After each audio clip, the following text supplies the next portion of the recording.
آپ نے سنا ہوگا حضور نے سورہ رحمان کے بارے میں فرمایا ہے، سورۃ الرحمان عروس القرآن، یہ سورہ رحمان جو ہے یہ قرآن کی دلہن ہے۔ جیسے دلہن کو آپ خوشنما لباس پہناتے ہیں، آراستہ پیراستہ اس کو گہنے اور اس کو زیور پہناتے ہیں، تو جس طریقے سے سجاتے ہیں آپ دلہن کو، اللہ تعالیٰ نے ایک سورت قرآن مجید میں یہ ایسی رکھی ہے سورہ رحمان کی، اسے خوب سجایا ہے۔ اس میں الفاظ کا در و بست، اس کا اپنا ایک ڈیوائن میوزک ہے۔ وہ تو اللہ تعالیٰ قراء جو ہے، خاص طور پر مصر کے قراء، اللہ تعالیٰ ان پر رحمت نازل فرمائے، ان کی خطاؤں سے درگزر کرے۔ جس طرح قرآن کے انٹرنسک میوزک کو انہوں نے واضح کیا ہے، واقعہ یہ ہے کہ اگر یہ لوگ نہ ہوتے، شیخ عبد الباسط محمد عبد الصمد، شیخ محمود خلیل الحسنی، یہ لوگ کہ جنہوں نے قرآن کے اس غنا میوزک، یہ لفظ جو ہے آپ حیران نہ ہو کہ میں یہ کوئی شاید توہین کر رہا ہوں قرآن کی، حضور نے یہ لفظ استعمال کیا ہے، تغنو، اس قرآن کو اچھی سے اچھی خوشلہانی کے ساتھ پڑھو۔ من لم یتغن بالقرآن فلیس منا، جو قرآن کو بہتر سے بہتر انداز میں، اچھی سے اچھی آواز میں، خوشلہانی کے ساتھ پڑھنے کی کوشش نہیں کرتا، وہ ہم میں سے نہیں۔ بلکہ ایک مرتبہ حضور رات کے وقت آپ گشت پر تھے اپنے ساتھیوں کے حالات معلوم کرنے کے لیے۔ حضرت ابو موسیٰ اشعری رضی اللہ تعالیٰ عنہ ایک صحابی ہیں، ان کے گھر کے پاس سے گزر ہوا، وہ رات کو تہجد پڑھ رہے تھے، کھڑے ہوئے کیف کے عالم میں قرآن تلاوت کر رہے ہیں۔ حضور کو بہت پسند آئی ان کی قرات، کافی دیر تک وہاں کھڑے سنتے رہے۔ اب انہیں کیا پتا کون سن رہا ہے، بالکل اسی طرح سمجھ لیجئے ایک بات یاد آئی ہے، حضور فرماتے ہیں کہ جس طرح کان لگا کر اللہ قرآن کو سنتا ہے، کسی چیز کو نہیں سنتا۔ ہمیں نظر نہیں آتا نا، ہمیں معلوم نہیں، ہم قرآن پڑھ رہے ہیں تو سننے والا کون ہے؟ سب سے زیادہ کان لگا کر خود اللہ۔ یہاں اس لیے مجھے یاد آیا کہ ابو موسیٰ اشعری کو کیا پتا تھا کہ کون سن رہا ہے؟ وہ اپنی کیفیت میں نماز میں تہجد میں قرآن کی تلاوت کر رہے تھے، اور ظاہر بات ہے ان کے گھر ایکڑوں میں بنے ہوئے نہیں تھے، ایک ایک کمرہ، ایک ایک کوئی حجرہ، ایسے تو گھر تھے نا صحابہ کے، لہذا حضور پاس سے گزرے، آواز آئی، کافی دیر سنتے رہے۔ اس کے بعد آپ تشریف لے گئے، صبح فجر میں ملاقات ہوئی تو حضور نے تحسین کے انداز میں فرمایا، یا ابا موسیٰ انک قد اوتیت مزمارا من مزامیر آل داؤد، اے ابو موسیٰ تمہیں تو آل داؤد کے سازوں میں سے ایک ساز اللہ نے عطا فرما دیا۔ جس طرح حضرت داؤد، لہن داؤدی مشہور ہے کہ جب وہ پچھلے پہر رات کو حمد کے ترانے الاپتے تھے، قرآن میں ہے کہ پرندے شامل ہو جاتے تھے ساتھ، اور پہاڑ وجد میں آتے تھے، پہاڑ بھی ان کے ساتھ شریک ہوتے تھے۔ تو جس طرح کا اللہ نے ان کو لہن عطا فرمایا تھا، حضور نے تحسین کے انداز میں فرمایا ہے، ابو موسیٰ اشعری اللہ نے تمہیں بھی آل داؤد کے سازوں میں سے ایک ساز عطا فرمایا ہے۔ بہرحال قرآن مجید کا جو یہ میوزک ہے، قرآن کے الفاظ کا جو حسن ہے، جہاں تک حسن معنوی ہے وہ تو ہر لفظ میں ہے، لیکن یہ حسن ظاہری، حسن صوتی، حسن لفظی، یہ اپنے کلائمیکس پر آپ کو نظر آئے گا سورہ رحمان۔ لیکن قرآن میں یہ سورت اس اعتبار سے بھی ممتاز ہے، اس کی 4 آیات پر ذرا توجہ کریں گے، عجیب حقائق سامنے آئے۔ جہاں یہ قرآن مجید کے حسن صوت اور حسن لفظی کی معراج ہے، وہیں اس کی پہلی 4 آیات میں 4 چوٹی کی چیزوں کا ذکر ہے، سب سے اونچی چیز ہے۔ پہلی آیت کیا ہے؟ الرحمن، ایک آیت ہو گئی۔ رحمان کیا ہے؟ اللہ کا نام ہے۔ کبھی آپ نے غور کیا اللہ کے ناموں میں سب سے پیارا نام کون سا ہوگا؟ رحمان۔ کیوں؟ اس کا مادہ کیا ہے؟ رحمت۔ ہمیں سب سے بڑھ کر جس چیز کی ضرورت ہے وہ کیا ہے؟ رحمت خداوندی۔ نام اچھی طرح سن لیجئے اس حضور کے قول کو۔ حضور فرماتے کوئی شخص جنت میں مجرد اپنے عمل کی بنیاد پر داخل نہیں ہو سکے گا جب تک کہ رحمت خداوندی دستگیری نہ کرے۔ کسی صحابی نے بڑی ہمت اور جرأت کا ثبوت دیا کہ پوچھ لیا، کیا حضور آپ بھی؟ جب آپ نے فرمایا کوئی شخص داخل نہیں ہو سکتا جنت میں محض اپنے عمل کی بنیاد پر جب تک کہ رحمت خداوندی جو ہے وہ دستگیری نہ فرمائے۔ پوچھا گیا کیا آپ بھی؟ آپ نے فرمایا ہاں میں بھی۔ آپ انداز کیجئے کہ اگر محمد الرسول اللہ بھی رحمت خداوندی کے ضرورت مند ہوں تو تاب دیگراں چے رسد، ہماری تو سب سے بڑی ضرورت رحمت خداوندی۔ اب یہ رحمت جو ہے قرآن مجید میں اللہ تعالیٰ کی یہ شان 2 الفاظ کے ذریعے سے آتی ہے، رحیم اور رحمان، اور کوئی مادہ نہیں ہے جس سے 2 نام بنتے ہوں اللہ کا، لیکن یہ مادہ ہے واحد رحمت کا کہ جس سے رحمان بھی ہے رحیم بھی ہے۔ رحیم صفت مشبہ ہے، رحمت دائم ہو جائے گی، مستقل ہوگی تو رحیم کہیں گے، اور رحمان اس میں رحمت کی ہے وہ شان ہے کہ جیسے ٹھاٹھے مارتا ہوا سمندر ہو، ہیجان کی کیفیت، طوفانی کیفیت، رحمت خداوندی کا طوفانی جوش، وہ ہے رحمان۔ آپ تو رہتے اس علاقے میں ہیں، آپ کو معلوم ہے عرب اگر بھوکا مرا جا رہا ہو تو کیا کہے گا؟ انا جوعان۔ پیاسا مرا جا رہا ہو انا عطشان۔ بہت غضبناک ہوگا غضبان، غضبان آصفہ قرآن میں آیا، بہت غضبناک۔ رحمان جس کی رحمت جو ہے جوش میں ہے، ٹھاٹھے مارتے ہوئے سمندر کے مالک۔ تو یہ اللہ تعالیٰ کے ناموں میں سب سے پیارا نام۔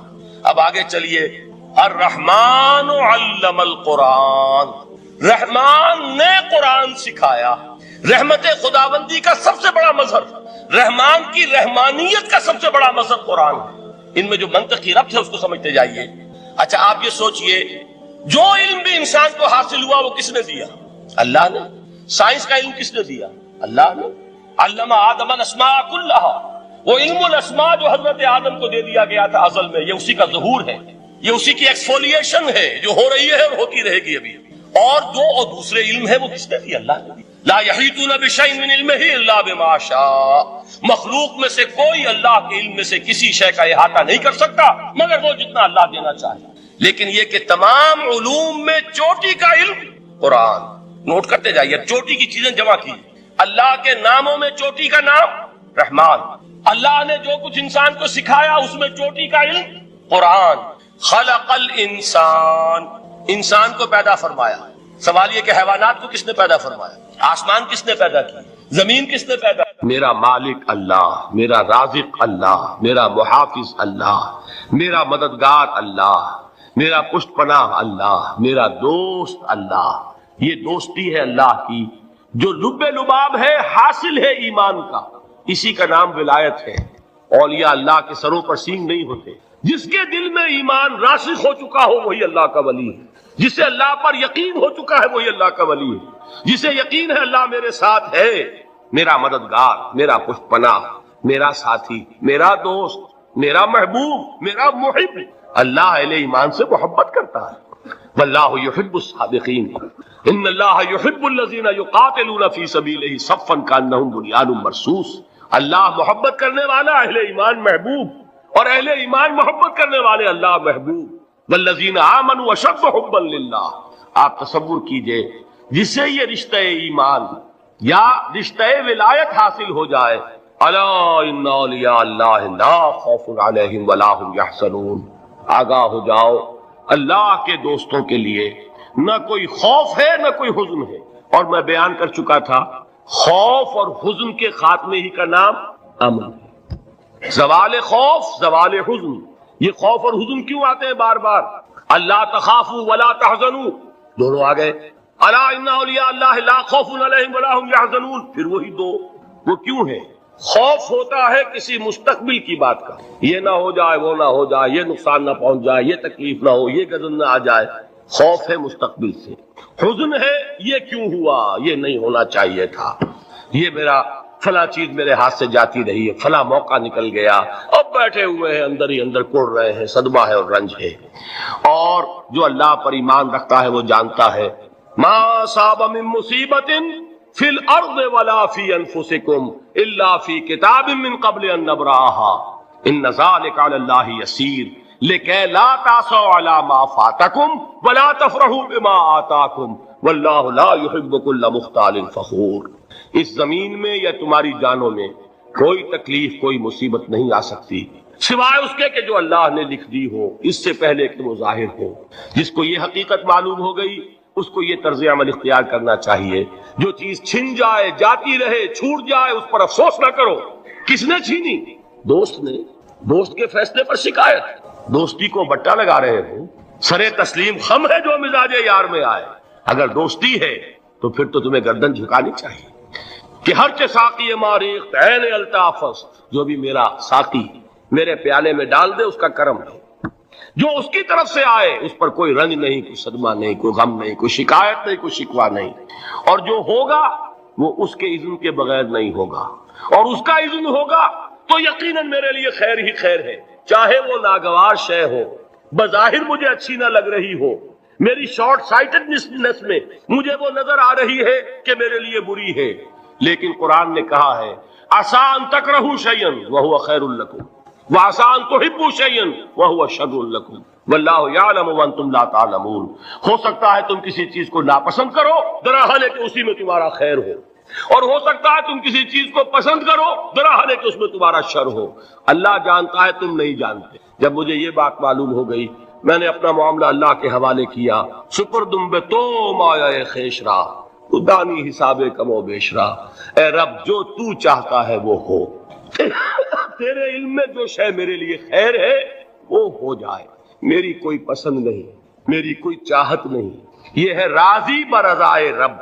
اکبر الہ آبادی نے اسے کہا ہے رضائے حق پہ راضی رہ، یہ حرف آرزو کیسا، خدا خالق، خدا مالک، خدا کا حکم تو کیسا۔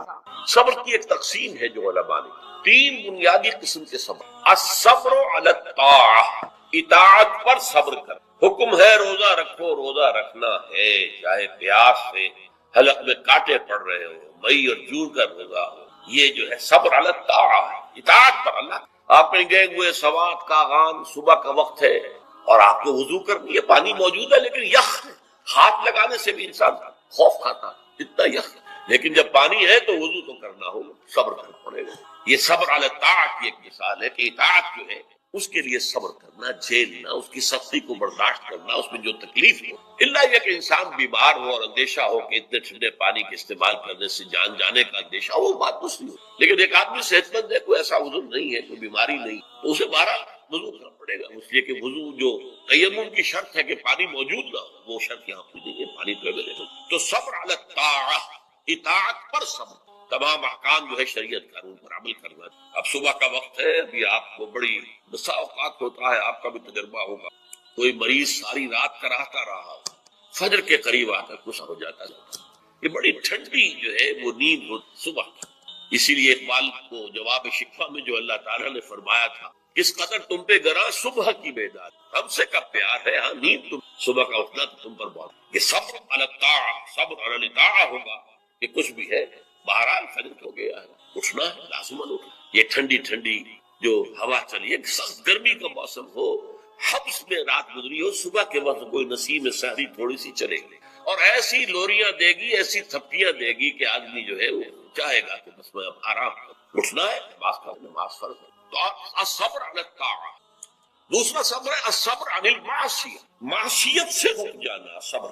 کوئی لذت ہے کام و دہن کی لیکن ہے ممنوع، غلط ہے، حرام شے ہے، لہذا حکم، یہ ہے صبر عن المعصیہ، وہ ہے صبر علی الاطاعہ، اور یہاں آئے گا عن الصبر عن المعصیہ، معصیت سے اپنے آپ کو روکنا، بچانا، ٹیمپٹیشنز کتنی بھی ہوں، کتنا بھی جو ہے اس کے لیے آپ کے نفس کی طرف سے تقاضا ہو رہا ہو، کتنا ہی اندر سے وہ جذبہ ابھر رہا، روکنا، تھامنا، بند لگا دینا آگے۔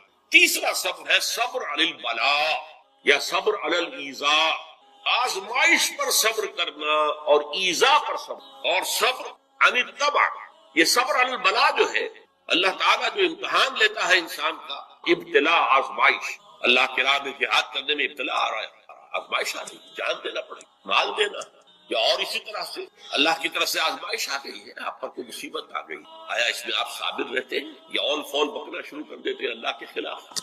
اجی ہمارے ساتھ تو اللہ نے کوئی خیر کیا ہی نہیں، سب بھول گئے جو بھی اللہ تعالیٰ نے پہلے احسان کیا، کیونکہ ایک آزمائش آ گئی۔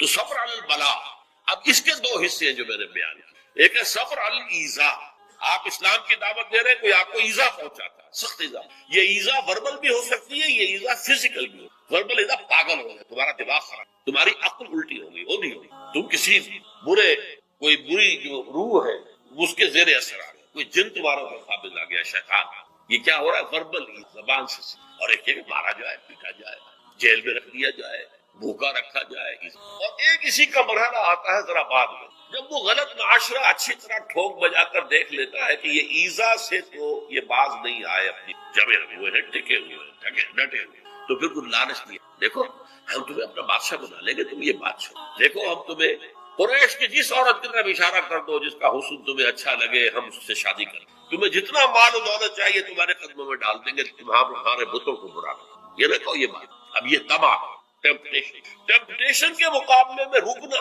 ایذا کے مقابلے میں رکنے سے زیادہ مشکل، جس کی ایک بہت بڑی مثال جو ہے امام احمد ابن حنبل کی میں ہے کہ جب مسئلہ خلق قرآن پر جب انہیں جیل میں ڈالا گیا، مارے ماری گئی، الفاظ یہ آتے ہیں تاریخ میں کہ انہیں وہ مار ماری گئی کہ اگر ہاتھی کو بھی وہ مار ماری جاتی تو چنگھاڑ، لیکن ان کے آنکھوں میں کبھی آنسو برداشت۔ پھر زمانہ بدل گیا، اب خلیفہ کوئی اور ہو گئے اور ان کا اپنا موقف وہی تھا جو امام احمد ابن حنبل کا ہے، تو اب دارالخلافہ سے ایوان خلافت سے ایک ایلچی آیا ہے اشرفیوں کی تھیلیاں لے کر کہ یہ خلیفہ نے آپ کو.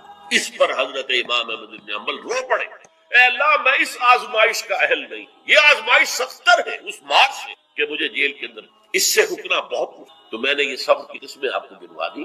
صبر علی الطاعہ، صبر عن المعصیہ. نمبر 3 صبر علی البلاء، علی الابتلاء. اس کی 2 قسمیں، صبر